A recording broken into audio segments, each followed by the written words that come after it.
जय माता दी। नमस्कार दोस्तों, स्वागत है आप सभी का मेरे चैनल में। इस बार नवरात्रि 15 अक्टूबर से शुरू हो रहे हैं, जो कि 23 अक्टूबर तक चलेंगे। इस बार नवरात्रि में माता हाथी पर सवार होकर धरती पर पधारती है। शारदीय नवरात्रि का बहुत ही महत्वपूर्ण स्थान है। ये नवरात्रे बहुत ही शुभ माने जाते हैं।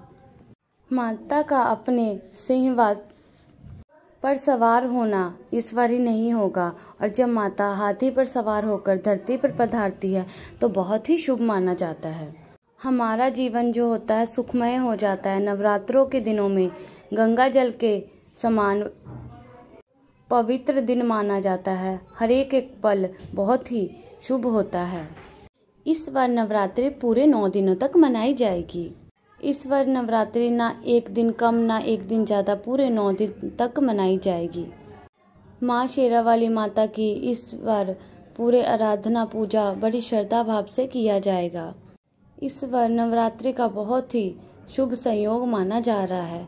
अगर नवरात्रि के दिनों में अगर आप व्रत रखते हैं और माता रानी से कुछ मांगते हैं तो आपकी सारी मनोकामना जरूर पूरी होगी। आप माता दुर्गा की असीम कृपा पाना चाहते हैं तो कलश की स्थापना जरूर करें।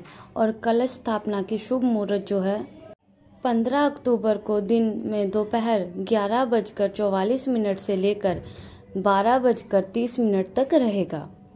इसके बीच में आप कलश स्थापना कर सकते हैं। अब हम आपको बताएंगे नवरात्रों में क्या खाना चाहिए और क्या नहीं खाना चाहिए, कौन सा फल आपको विशेष रूप से खाना चाहिए। शास्त्रों में बताया गया है कि अगर कोई भी व्रत पूजा आप करते हैं तो उनके जो नियम होते हैं वो आपको ज़रूर अपनाने चाहिए।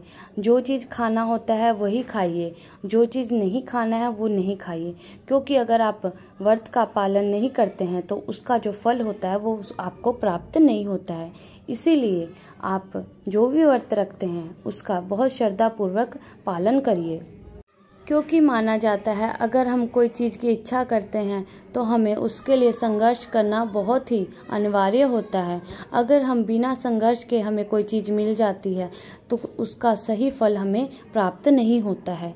अगर हम संघर्ष करके किसी चीज़ को पाते हैं तो वो हमारे जीवन में बहुत समय तक रहता है।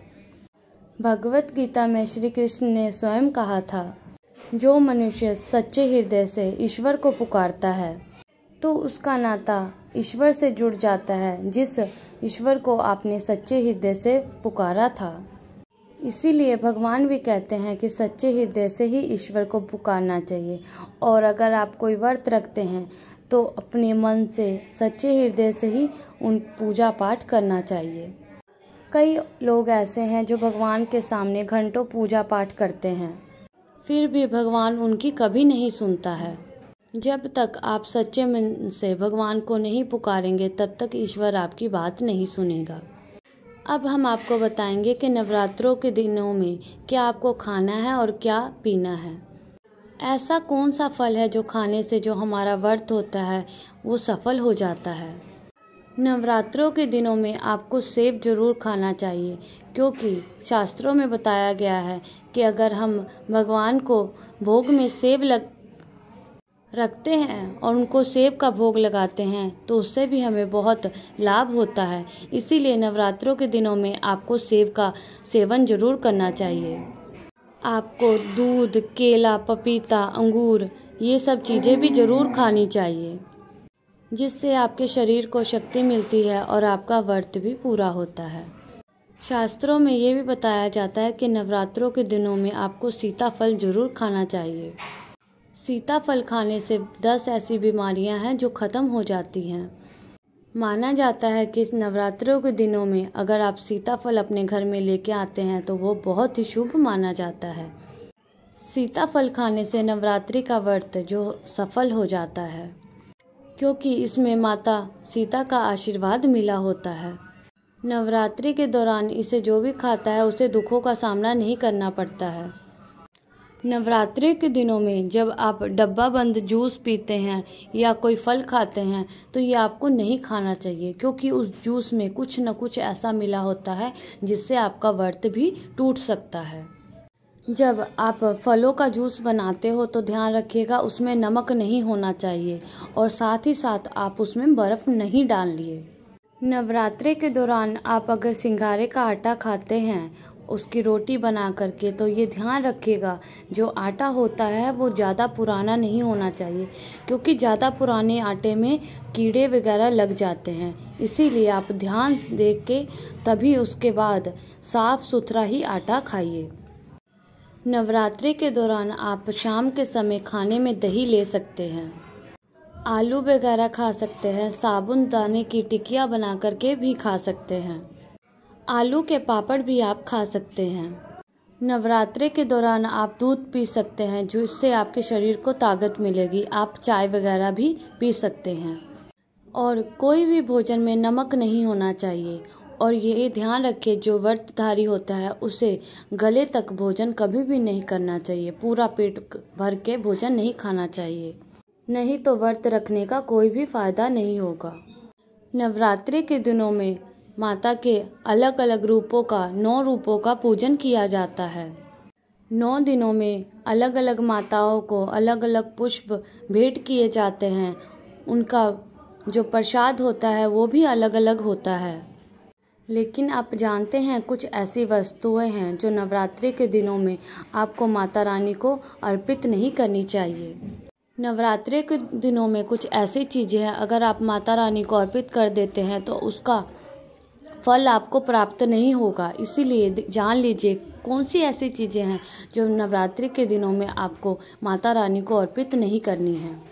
कौन सी ऐसी चीज़ें हैं जो माता रानी के पूजन में हमें शामिल नहीं करनी चाहिए। तो माता रानी का जयकारा लगाते हुए बोलते हैं जय माता दी।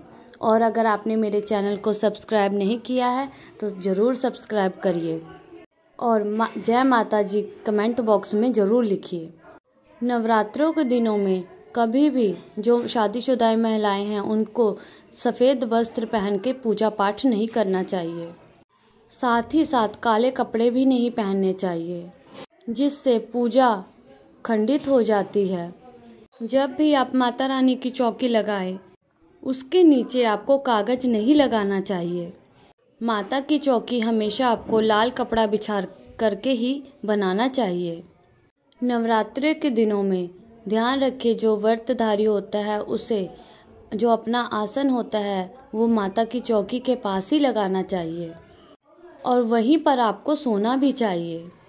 मंदिर को कभी भी नवरात्रों के दौरान अकेला नहीं छोड़ा जाता है, जो कि बहुत ही अशुभ माना जाता है।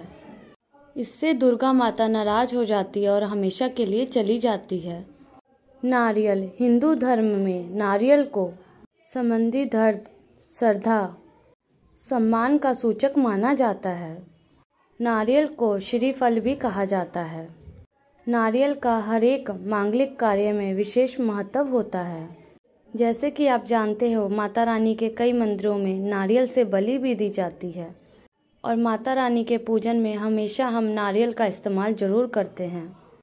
खास करके जो कलश की स्थापना होती है वो नारियल रख करके ही की जाती है।